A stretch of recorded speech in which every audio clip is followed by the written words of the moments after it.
Hey everybody, it's Cindy with Monarch Mom DIY. On my channel, I love to bring you the best tips and tools for creating beautiful home decor on a budget. Today, I am participating in the Flippin Friday collab hosted by Jamie from Board or Bananas. In this challenge, we were to take something from a thrift store and give it a makeover. I hope you enjoy what I created today. Let's get going.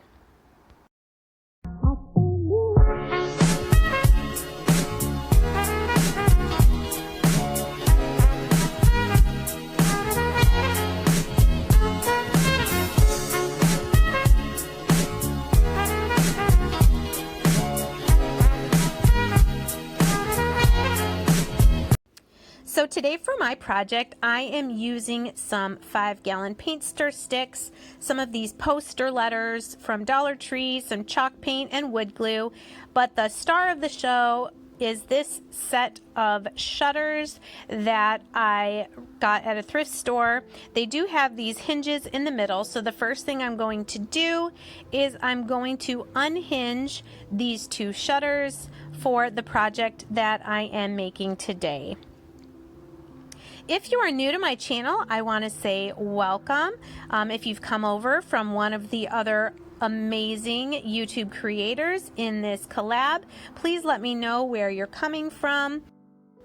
I hope you'll enjoy what you see here and consider sticking around by hitting that subscribe button and joining the Monarch Mom DIY YouTube family.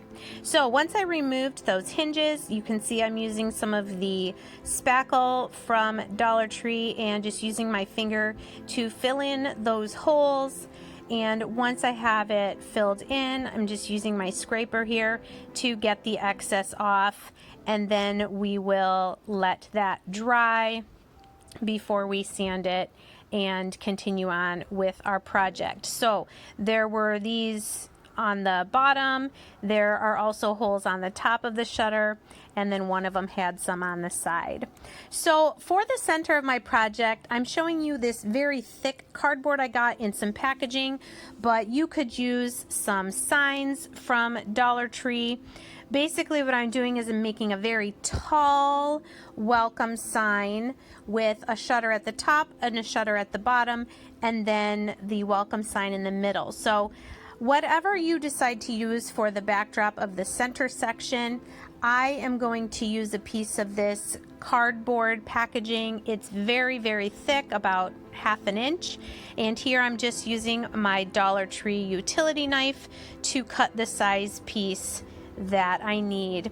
I wanted it, you can see here it's just a little bit narrower than the shutters, but that's okay because I'm going to use the paint sticks to edge it out. So lining up my other straight edge, I'm just going to clean up the other edge on the piece that I'm going to use.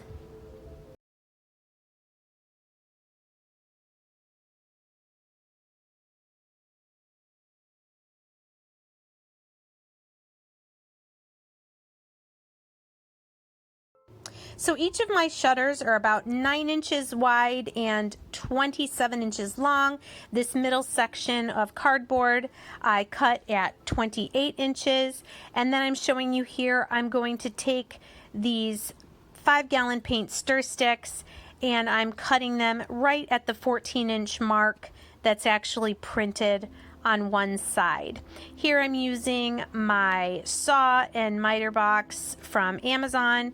I will be sure to link this in the description box below. It's really nice and handy to have. I'm cutting 4 of these painter sticks at that 14-inch mark.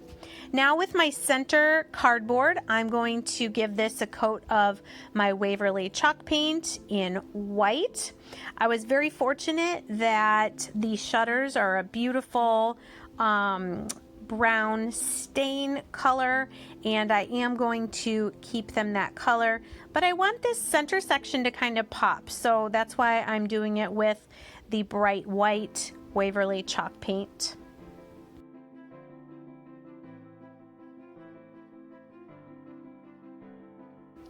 Next, I'm going to take my 4 paint stick pieces and I'm going to use my Antique Wax by Waverly.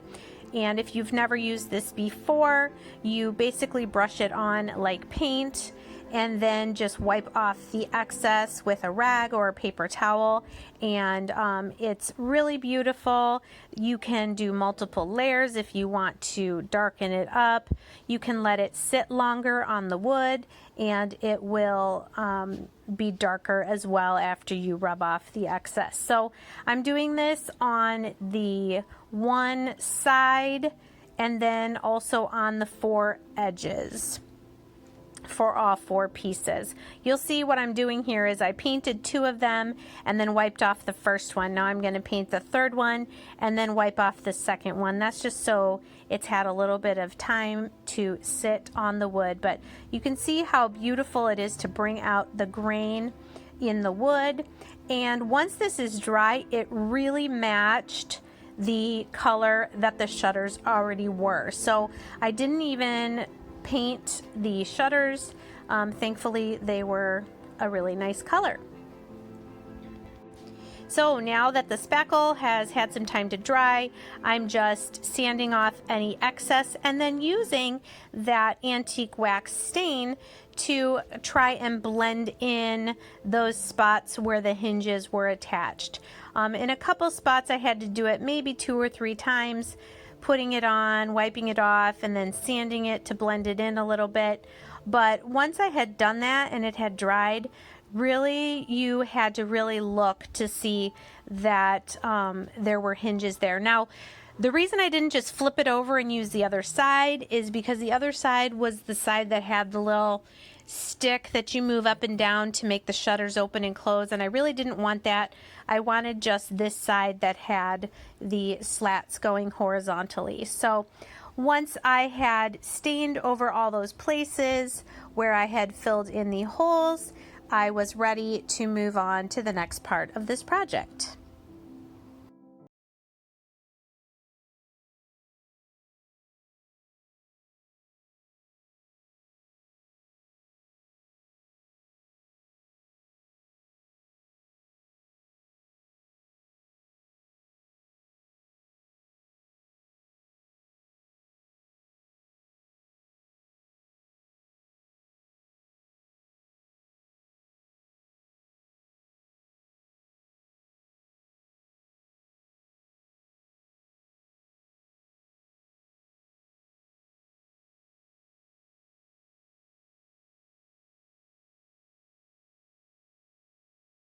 Now that our white cardboard piece is completely dry, you'll see here I'm going to use a combination of Gorilla Wood Glue and also my Gorilla Hot Glue to attach this cardboard piece.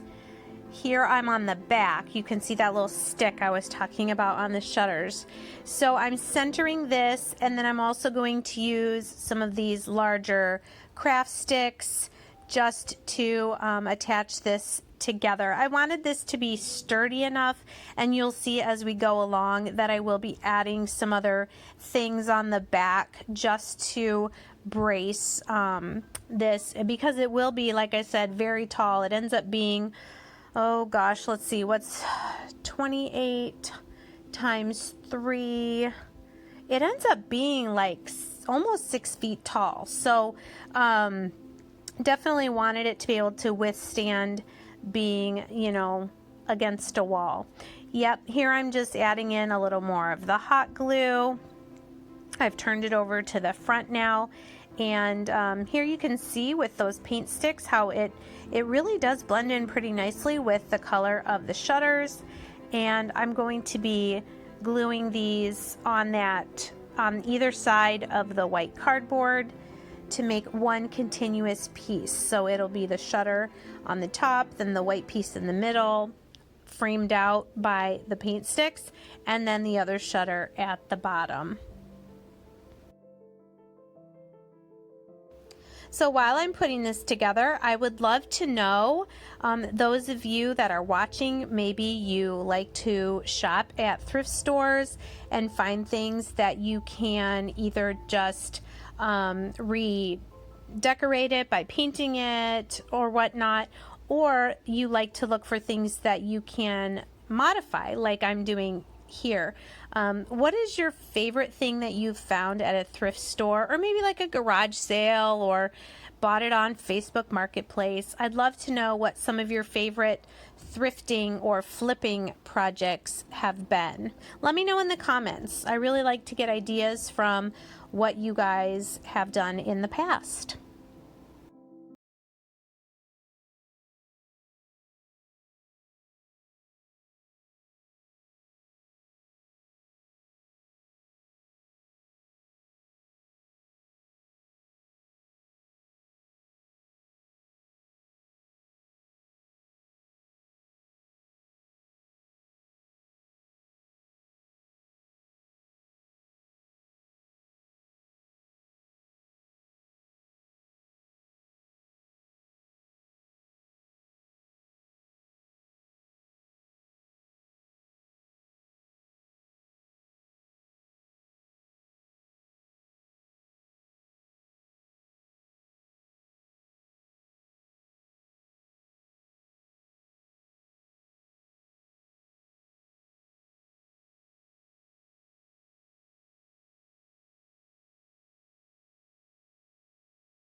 Here that I put a Q instead of an O. That is because I had used all the O's on this particular sheet. So I am going to, before I get that Q down all the way, I'm going to actually show you here. I'm just going to trim it with my scissors and turn it into an O. So this is just a little trick. I think these poster letters only come with one O. Maybe they come with two, but didn't want to go out and buy a whole nother sheet just for that one letter. Just made do with what I had. So now I'm just firmly pressing down my letters. Depending on where this is going, you could spray it with a clear spray or Mod Podge it, but this is how tall this thing is. It's against the wall inside my front door. And then here I'm going to show you what it looks like on my front porch. You can see it over there to the right. It's almost as tall as my door, and I absolutely love how this turned out. Thanks so much, you guys, for watching my video. Please make sure to check out the other videos in the Flippin' Friday playlist. If you enjoyed this video, I hope, again, you'll consider sticking around by hitting subscribe. And please give this video a thumbs up. Thanks so much, and we'll see you next time.